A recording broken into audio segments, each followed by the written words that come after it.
Historically speaking, you know, you can't talk about black wealth without talking about why there's so much black poverty. You know what I'm saying? And thinking about it not just on a national scale, but on an international scale. Right. You know, why is it Africa is the most resource-rich continent on the planet, and African people are so poor? Why is Africa so rich and African people so poor? Where do we try to break that line or bridge, well, you know, the future that, I think, is a start. Is Understanding that, you know, I think is a beginning point. Because it's not like we just are ignorant or we don't have wealth because we're not Christian or because we're not, you know what I'm saying, or because we're lazy. We're the most hardworking people on the planet. You know what I'm saying? Who else work for 5 cents for free? You know what I'm saying? You know, so those are not the issues. When we can put that out there, then we can say, okay, boom, what can we do now to actually have strategies to change the situation? I went through college, nobody talked about financial literacy. I went master's degree, law school. It was only like in the end of law school, I actually had a professor in a community economic development class. It was like, listen, as soon as you get out, your first check, buy property.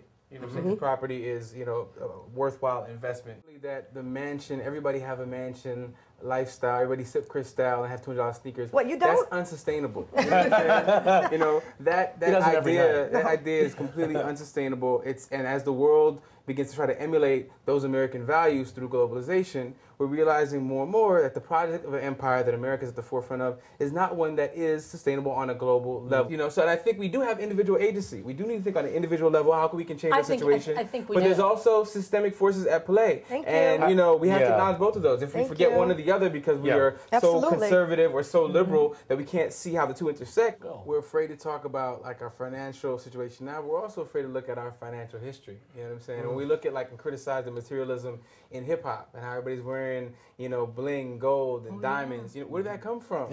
I worked for record labels, and being behind the scenes was so instrumental in helping me understand how these images and this particular lifestyle is being penetrated to the consumers, particularly our children right now in our community where they're impoverished and underprivileged.